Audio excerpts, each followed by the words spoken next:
சுபாஷின் சுக்லா. இந்தியாவிலிருந்து விண்ணிற்கு போன இரண்டாவது நபர் சுபாஷின் சுக்லா. அதாவது முதல் நபர் நம்முடைய ராகேஷ் சர்மா, எல்லாருக்குமே தெரியும். உலகத்தில் இந்தியாவிலேருந்து போன ஆட்களில் பார்த்திங்கன்னா உலகத்திலே கணக்கு பார்த்திங்கன்னா 632வது ஆள் சுபாஷின் சுக்லா. அவங்க அப்பா ஒரு ஓய்வு பெற்ற அரசு அலுவலர், அவங்க அம்மா ஒரு ஹவுஸ் ஒய்ஃப். மிக மிக சாதாரணமான நடுத்தரமான குடும்பத்தை சார்ந்தவர் தான் அவர். ஆனால் அவருக்கு விண்வெளிக்கு போகணுங்கிற ஒரு கனவு ஏற்படுறதுக்கு காரணம் 26 ஆண்டுகளுக்கு முன்னாடி நடந்த கார்கில் யுத்தம். பாகிஸ்தான் நம் மீது ஒரு போரை தொடுத்துது அப்படின்னு சொல்லலாம் கார்கில் மூலமாக. அதனால் நம்ம பல உயிரினங்களை, நிறைய உயிர்களை நம்ம இழந்தோம். ஆனால் அதில் கெட்டதுலேயே ஒரு நல்லது நடந்த மாதிரி என்னென்னா, சுபாஷின் சுக்லாவுடைய மனசுக்குள்ளே ஒரு விதை அன்னைக்கு தான் விழுந்தது.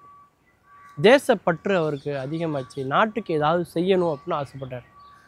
அப்போது அவர் இராணுவத்தில் சேரணும், அதுலேயும் விமானப்படையில் சேரணும்னு அவர் ரொம்ப ஆசைப்பட்டார். அவங்க வீட்டில் இருக்க யார்கிட்டையுமே சொல்லலை. நண்பர்களோட துணையோடு அவர் அதுக்கு அப்ளை பண்ணுறாரு. அதில் ஒரு வெற்றியும் பெறுறாரு. விமானப்படையில் மிகச்சிறந்த சாகசங்களையெல்லாம் அவர் பண்ணுறாரு. அவர் ஒரு டெஸ்ட் பைலட்.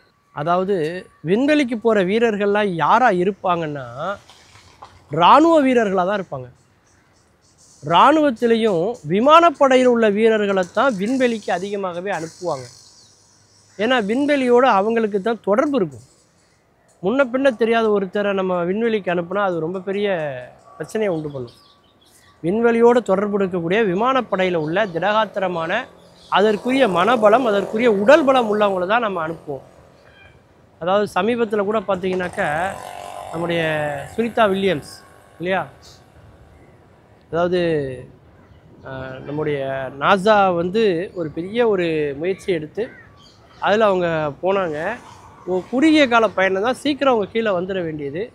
அப்படி இருந்தும் கூட அவங்க நீண்ட நாள் தங்கியிருக்கும்போது நாமெல்லாம் பயந்தோம்.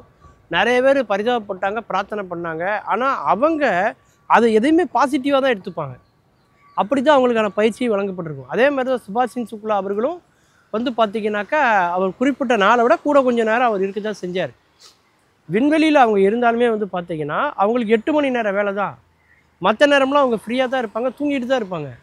ஆனால் அவங்கள தூங்காமல் இங்கேருந்து பல சயின்டிஸ்ட் 24 மணி நேரம் பார்த்துக்கிட்டே இருப்பாங்க. அங்கே மேலேயுமே அவங்களுக்கு சனி ஞாயிறு விடுமுறை எல்லாம் உண்டு.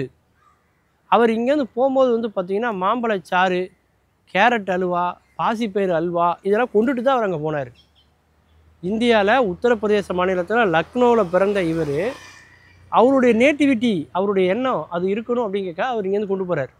அதன் பிறகு மற்ற நாட்கள்லாம் சாப்பிட்றதுக்கு அவருக்கு தேவையான பிரத்யேகமான உணவுகள் எல்லாம் வடிவமைச்சு கொடுத்துருக்குறாங்க அவருக்கு. அவர் கூட போனார், அமெரிக்காவை சார்ந்த ஒருத்தர். அவர் 10 வருஷமாக போராடி இருக்கார் இந்த இடத்துக்கு வர்றதுக்கு, கூட போகிறதுக்கு. ஆனால் சுபாஷின் சுக்லாவை தவிர மற்ற யார் பேருமே வெளியில் வரவே இல்லை. அந்த அளவுக்கு அவருடைய அர்ப்பணிப்பு. அவர் இந்தியாவில் விமானப்படையில் இருந்தபோது ஒரு 30 நாடுகளை சார்ந்த 60 ஆய்வுகளை அவர் மேற்கொள்கிறார். அதில் அவர் பல புதிய உண்மைகளை அவர் கண்டுபிடிக்கிறார். அப்பேற்பட்ட ஒரு தேர்ந்த ஞானம் அவருக்கு இருக்குது அப்படிங்கிறத தெரிஞ்சுக்கிட்டு தான் அவரை இந்த இடத்துக்கு அனுப்புகிறாங்க.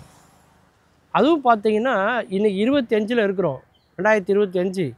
2035க்குள்ளே இந்தியாவிற்குன்னே தனியாக வானத்தில் ஒரு விண்வெளி ஆராய்ச்சி மையம் ஏற்படும் அப்படின்னு நம்முடைய இஸ்ரோவினுடைய தலைவராக இருக்கக்கூடிய நாராயணன் அறிவிச்சிருக்கிறாருன்னா எந்த அளவுக்கு விண்வெளி ஆராய்ச்சியில் இந்தியா முன்னோடியாக இருக்குதுன்னு யோசிச்சு பாருங்கள். அது மட்டும் இல்லை, அங்கே 0 கிராவிட்டி அப்படிங்கிறாங்க. புவியீர்ப்பு விசையே இல்லாத ஒரு இடம் அந்த இடத்துல இருக்குது. அங்கே போய் இருந்தால் என்னென்ன மாற்றங்கள் நிகழுது அப்படிங்கிறத சோதிக்கிறதுக்காகத்தான் அவர் போனதே. அது ஒரு குறுகிய கால பயணம். மெயினாக அந்த இடத்துல 0 கிராவிட்டியில் இருந்தால் மனநலம் பெருசாக பாதிக்கப்படுமா. அவர் குறுகிய கால பயணமாக திருப்பி வந்தனால அவருக்கு அந்தளவுக்கு பாதிப்பு வரலை. ஆனால் அதுவே நீண்ட நேரம் இருந்தால் என்னென்ன உடலில் மாற்றங்கள் ஏற்படும், மனித மூளை சிந்திக்கிறதுல அந்த திரவத்தில் என்னென்ன மாற்றங்கள் ஏற்படுதுங்கிற பல விஷயங்களும் அவர் கண்டுபிடிச்சிட்டு வந்திருக்கிறது அடுத்த ஒரு மைல்கல்லுக்கான ஒரு விதை அப்படின்னு சொல்கிறாங்க. மீண்டும் பல புதிய தகவல்களோடு, அதில் அறியப்படாத பக்கங்களோடு உங்களை சந்திக்கிறேன். நன்றி, வணக்கம்.